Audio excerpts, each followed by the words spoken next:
এভাবে ইলিশ মাছ রান্না করে খেলে আপনার সারা জীবন মনে থাকবে এবং তরকারি স্বাদে ও গন্ধে হবে অতুলনীয়।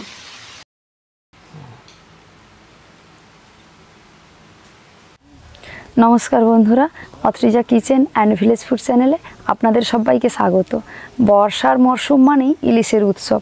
সেই ইলিশ আপনারা অনেকগুলোই পদই রান্না করে খেয়েছেন, তো আমি আজকে করব ইলিশের ভাপা। তাহলে চলুন আপনারা সম্পূর্ণ ভিডিওটা দেখতে থাকুন, আশা করি আপনাদের খুবই ভালো লাগবে।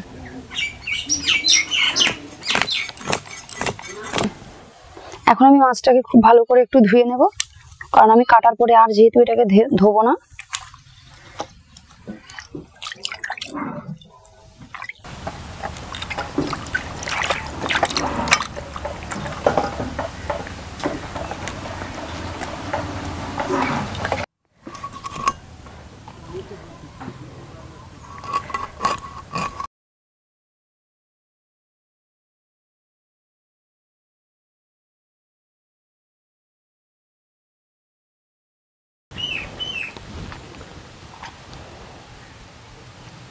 দেখুন বন্ধুরা, আমি মাছটা সম্পূর্ণভাবে কেটে নিয়েছি।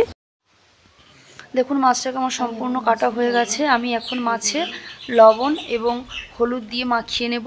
যদিও আমি লবণ এবং হলুদটা পরে দেব, কিন্তু এখন দিয়ে দিচ্ছি, তার কারণ ভাপানোর সময় মাছগুলোকে দেখতে আমার আর ফ্যাকাশে লাগবে না। দেখুন আমি মাছটা সম্পূর্ণ হলুদ এবং মাখিয়ে নিয়েছি লবণ দিয়ে। আমি এখানে সাদা সরষা নিয়ে নিচ্ছি 2 চামচ এবং তার সাথে কালো সরিষা 2.5 চামচ মতো নিয়ে নিচ্ছি। আর এই সরিষাটাকে আমি একটু জল দিয়ে ভিজিয়ে রাখবো। সরিষা জল দিয়ে ভিজিয়ে রাখলে কি হয় জানেন তো বন্ধুরা, সরিষার তিতো ভাবটা অনেকটাই কেটে যায়। আমি এখন এখানে নিয়ে নিচ্ছি ঝালের জন্য 5টা থেকে 6টা কাঁচা লঙ্কা এবং এখানে 6টা কাজু বাদাম, কিছুটা নারকেলের কুচি, আর ওই ভিজিয়ে রাখা যে সর্ষেটা, ওই সরিষার জলটা আমি ফেলে দিলাম। দিয়ে আমি এখন এটাকে শিলে ভালো করে পেস্ট করে নেব একটা। আপনারা চাইলে এখানে মিক্সি ব্যবহার করতে পারেন।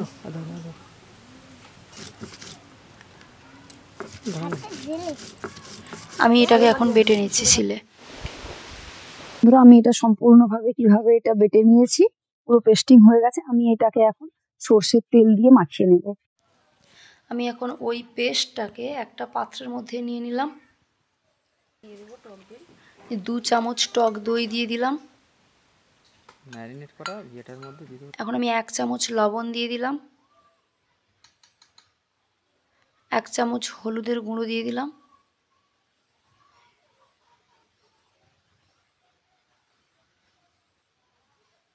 এবং আমি এখানে 100 গ্রাম সর্ষের তেল দিয়ে দিচ্ছি। এই সর্ষের তেলটা দেওয়ার কারণে স্বাদ কিন্তু অসাধারণ লাগবে খেতে। দিয়ে আমি এখানে ওই সমস্ত উপকরণগুলিকে একসাথে মাখিয়ে নেব। অ্যারিয়েশনটা খুব ভালো করে করতে হবে। দেখুন আমার কালারটা কত সুন্দর এসছে।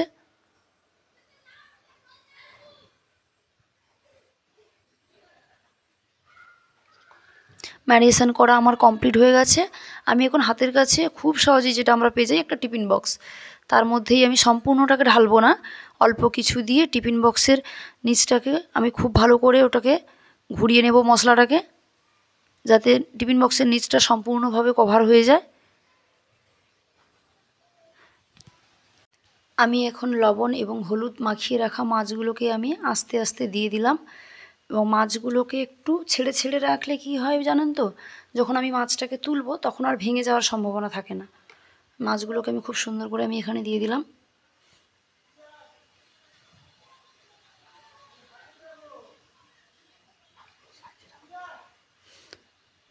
দেওয়ার পর আমি এবারে আর যে উপকরণটা আমার কিছুটা ছিল, সেটা আমি এবারে ওই মাছের ওপরেই ঢেলে দেব, যাতে সম্পূর্ণটা মেখে যায়।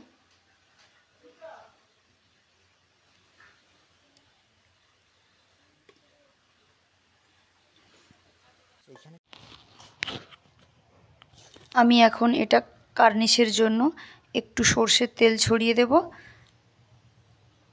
সামান্য একটু।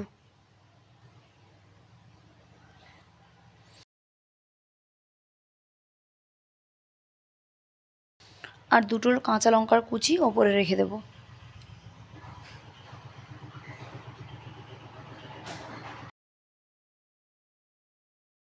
দেখুন হয়ে গেছে। এখন আমি এটাকে ঢাকা দিয়ে দিলাম। দিয়ে আমি কড়াইয়ের মধ্যে জল দিয়ে দিয়েছি। জলটা যখন ফুটতে শুরু করেছে তা একটা স্ট্যান্ডের উপর বসিয়ে রেখেছিলাম। আধ ঘন্টা পর আমি নামিয়ে নিয়েছি। দেখুন আমার ইলিশ ভাপা সম্পূর্ণ রেডি হয়ে গেছে। ভিডিওটা কেমন লাগলো অবশ্যই আপনারা কমেন্টে জানাবেন এবং আমার চ্যানেলটা অবশ্যই সাবস্ক্রাইব করে দেবেন।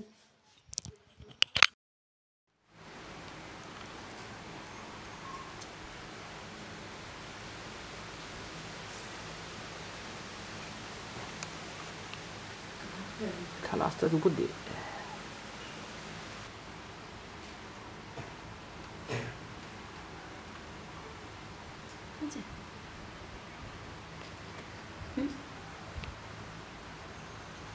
হয়েছে।